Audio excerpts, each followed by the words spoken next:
Welcome back to New Rockstars. I'm Anna Vanston. Today we're going to be looking at the fantastic animated movie, The Little Mermaid. And if you wanted 10 fun facts about this exquisite movie, grab your seats, because you might just get your wish. Sorry, the show is far too sophisticated for puns. As you may know, there are hundreds of facts about The Little Mermaid, but here are 10 particularly fun ones. Two of the most iconic things about The Little Mermaid are Ariel's red hair and the song Part of Your World, but both of these things were actually on the chopping block at one point. In Treasures Untold, the making of The Little Mermaid, associate producer Maureen Donnelly said that everyone would walk into the room with a different vision of Ariel in their heads, and early concept art reflects this. Writer, director, and producer John Musker and co-writer and co-director Ron Clements claimed that they always had envisioned Ariel as a redhead, but that the chairman at the time, Jeffrey Katzenberg, was shocked the first time he saw Ariel animated as a redhead. He apparently argued that everybody knows that all mermaids are blonde. She's our sister, Ari.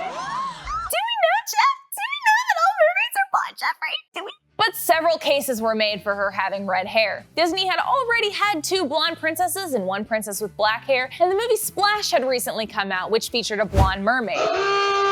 And considering that the close proximity of that movie's release almost prevented the idea of another mermaid film entirely, they wanted to set Ariel apart from Splash's main character as much as possible. The case was also made that the red provided a nice contrast from the green in her tail and the mainly blue background, and that it was easier to make red hair darker when Ariel was in shadow than it was to make blonde hair darker. So the red ended up winning out. Jeffrey wasn't the only one rooting for a blonde Ariel though. Tyco, the toy company who first produced the Little Mermaid toys, were alarmed by her having red hair, stating that red-headed dolls didn't sell as well as their blonde and brunette dolls. And when the dolls of Ariel first came out, companies were so hesitant to give her bright red hair that for a while Ariel dolls had strawberry blonde hair. Even at Disney parks, they didn't fully commit to the red. But it turned out kids loved the red hair, and they were so disappointed by the strawberry blonde that the companies redesigned everything and went with the striking hair color we all know and love. But what about Part of Your World? How could a song that paramount to the movie be up for consideration to be cut? It all starts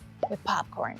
Kinda. Once they had a rough animated storyboard of the movie, they wanted a test audience to gauge reactions. So they invited children from a local school to watch the movie at their studio. During Part of Your World, which was about halfway animated and still in black and white, the kids started fidgeting a little and everything went south when one kid dropped their popcorn. If you've ever worked with or even been around a group of children, you'll know how easily they get distracted. So that sort of restlessness rippled throughout the group, leaving them inattentive during the song. Katzenberg took this as a sign that the song wasn't gonna work as it couldn't hold kids' attention and said it should be cut. All right, Jeff, we gotta talk. Howard's in horror, we're in horror. The rest of the team argued that it needed to stay in, even pointing to how Somewhere Over the Rainbow was almost cut from The Wizard of Oz. But it wasn't until animator Glenn Keane told him to at least let him finish animating it that Katzenberg agreed to give it one more chance. Thankfully, everyone at the second showing of the fully animated one were still and transfixed during the song, letting it remain in the film. Ariel wasn't just reaching for the surface. She was reaching for Jeff's heart. Speaking of Part of Your World, there are a few real-world references in her grotto that we can see throughout the song. She seems to have found a bust of Abraham Lincoln in her ventures, and the painting we see when she's singing, "What's the word? Burn," I can't help myself, I'm so sorry, is the painting Magdalene with the Smoking Flame by Georges de la Tour. But those aren't the only things snuck into the background. There are quite a few cameos from some recognizable characters in this movie as well. The King and Duke from Cinderella are in attendance at Vanessa and Eric's wedding that gets interrupted. The fish form of Mr. Limpet from The Incredible Mr. Limpet can be seen at the end of Under the Sea. There's a possible Aurora and Philip cameo in the painting at the castle, and Kermit as well as Goofy, Donald, and Mickey are in attendance at King Triton's concert. While we're talking about that concert, one of my favorite fun facts is that while King Triton makes his grand entrance to a full orchestra, Sebastian enters to a lone kazoo, which composer Alan Menken revealed in the movie's commentary track that he played himself. Imagining him playing that last note never fails to make me laugh. Some other creator nods also snuck into the movie via Ariel's sisters. Now there's a whole song dedicated to Ariel's sisters' names. You got Dasher and Dancer and... No, okay, sorry, wrong song. No, Ariel's sisters' names all start and end with A. Aquata, Andrina, Arista, Atina, Adela, and Alana. And in the movie's commentary track, they talk about some of the cute backstories behind these names. Atina is referencing a rock musical that Menken made called Atina, Evil Queen of the Galaxy. Ashman named one of the sisters Alana as a nod to Alan. Andrina was actually the name of Ron Clements' aerobics teacher at the time. We made this video with the help of Geology, and with their help, you can make your skin healthier than ever. Geology is a 22-time award-winning skin, hair, and body care company recognized in Men's Health, Oprah Daily, Hypebeast, Birdie, Esquire, and GQ. Their products are built around just a handful of powerful, proven ingredients that have been trusted by dermatologists for decades. Just take a quick 30-second diagnostic quiz and Geology will create a simple and effective skincare or hair care routine customized just for you. Geology's co-wash and deodorant are great, and I use them all the time, but right now they're running a special offer for a skincare sampler pack, and Geology's skincare stuff is in a league of its own. Geology's line of skincare products can help you fight acne, reduce oiliness, prevent wrinkles, combat dark or puffy under eyes, have smoother, hydrated skin, and target signs of aging. There has never been a better time to try Geology than right now. For a very limited time, use code ROCKSTARS100 to get 100% off your personalized 30-day skincare sample set. All you have to do is cover the $4.95 for shipping. On top of that, new Rockstars fans get an exclusive bonus offer up to 50% off on an additional skin, hair, or body product of your choice when you add it to your trial. Click the link in the description or go to geolog.ie/rockstars100 to get started. Moving on to another character we only get a limited time with, Americans know Chef Louis as being an over-the-top French stereotype. But how does that play in the French dub? I was amazed to find out that in the original 1990 French dub of the movie, Chef Louis is Italian. Not only that, but it's apparently pretty common for French dubs to turn our stereotypically French characters into Italian ones. Like Lumiere from Beauty and the Beast and Pepe Le Pew from Looney Tunes are also Italian in the French dubs. This is mostly done by rolling the R's, but the gestures and character design that we consider stereotypically French, they know as stereotypically Italian, which I think is hilarious. There was also a great comment left at a Quora forum about this by someone who grew up watching the French dub and was tickled pink to find out that he was originally supposed to be French, saying that they always wondered why the French can-can was playing in the background when the Italian chef chases Sebastian, but that it made a lot more sense now. While this movie had an incredible cast of colorful characters and unique personalities, originally there were two more featured characters that ended up being cut. The first was a character called Harold the Merman, who was going to serve as an example of how Ursula tricks people with her deals. Ursula would have made a deal with Harold that she would give him muscles in exchange for him getting her a water lily within 3 days, fully knowing they were out of season. She would then assumedly turn him into one of those weird little sea slug dudes. Instead, they presumably replaced this with showing the results of people not fulfilling their side of the bargain during Poor Unfortunate Souls. The other character that was cut was a dolphin named Breaker that was going to be another one of Ariel's animal friends.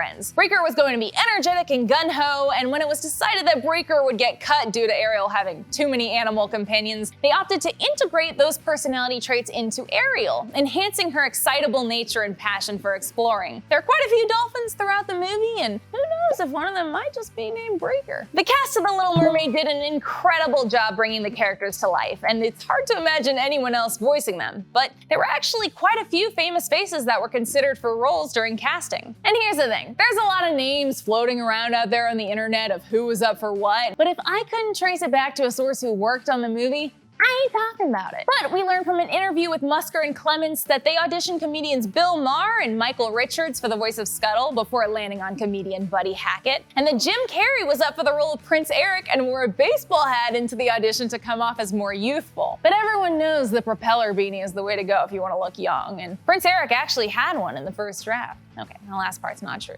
unfortunately. They also talk about the process of creating and casting Ursula, and we get even more insight into how Ursula was cast in their interview for the book Makin' Tunes Inside the Most Popular Animated TV Shows and Movies by Alan Newworth. In it, they talk about how prior to writing the script, writer Howard Ashman was a big fan of the TV show Dynasty and pictured Ursula as a Joan Collins type and even wanted her to voice it. But Musker and Clements pictured B. Arthur voicing the role, and even wrote her name into the script when describing Ursula, describing the witch's as having a B. Arthur type basso voice. Problem was, when Arthur's agent read the script, she was highly offended at the idea that they would consider her client as a witch type and turned it down. After that, several more actresses auditioned, including Nancy Marchland, Nancy Wilson, Gretchen Weiler, Charlotte Ray, Elaine Stritch, and Roseanne. Yes, Roseanne. Apparently, she was brought in to read for the head chambermaid originally, and it was then that Ashman suggested she read for Ursula. Unfortunately, there's no footage of this, but Musker does a pretty great recreation of the moment in an interview. Fox and Jetsam, you divine little vipers, come in. Anyway, Charlotte Ray and Elaine Stritch were the two that made it to the second auditions where they would sing Poor Unfortunate Souls. But Pat Carroll was among those who auditioned, and it was a match made in heaven. And Carroll not only responded well to Ashman's interpretation of Ursula, but credits his performance as shaping Ursula as a whole. As far as her design went, they tried out various types of fish, from scorpionfish to manta rays to lionfish, before settling on an octopus, which they felt gave her the slimy, slithering sort of movement that matched the instrumentals that played during her scenes. They knew from the beginning she would have a very theatrical sort of look, and the end result pulled most of its inspiration from legendary drag queen Divine, who Ashman greatly admired. Another interesting tidbit about Ursula is that when she's making the potion to transform into Vanessa, a butterfly is one of the ingredients she uses. Butterflies often symbolize transformation, and it might not be a coincidence that the butterfly she uses has a similar orange color to the Vanessa butterfly genus. If that's on purpose, the level of detail is incredible. A similar appreciation for detail came in when creating the bubbles you see in the movie. Get ready when I tell you that the millions of bubbles in the movie were all hand-drawn. The book, The Political Economy of Disney, The Cultural Capitalism of Hollywood by Alexander Bohas, talks about how the directors wanted every bubble to be unique and that everyone should be hand-drawn and not Xeroxed. Back in that time, Disney used a process called cell animation. Cell being short for celluloid, artists transferred the established line work onto transparent sheets of thin plastic, known as cells. Black ink was used to do the line work on one side, and then the other side would have color applied. The foreground cells would be laid over separately created backgrounds, and boom, you got a frame. And if you're thinking that hand-drawing millions of bubbles for that many frames would take a lot of time and effort, you'd be right. It was so consuming, in fact, that they had to outsource the task to Pacific Rim Productions, a production facility in Beijing. The Little Mermaid was the last Disney film to ever use the traditional hand-painted cell animation system before they switched to a digital method known as CAPS, short for Computer Animation Production System. In this process, each drawing from the animation could be scanned onto a computer, where they could be colored with far more control and options in regards to color palette, shading, blending, and more, and then easily composited over scanned background paintings. Somewhat beautifully, while The Little Mermaid was the end of an era in Disney animation, it was also the beginning of one, as the very first time Disney ever used CAPS technology was to make the rainbow in the last shot of the movie. Animation cells got me tearing up. Well, those were our 10 fun facts about the 1989 Little Mermaid. Now, I could have said a trillion more. What are some of your other favorite factoids about the movie? As always, check your sources and let me know what other Disney, Pixar, or Disney Pixar movies you want to hear 10 fun facts about in the comments. Until then, you can follow me on Twitter at @It'sAnnaVanston and follow and subscribe to New Rockstars at New Rockstars for more breakdowns of everything you love. Doesn't get better than this.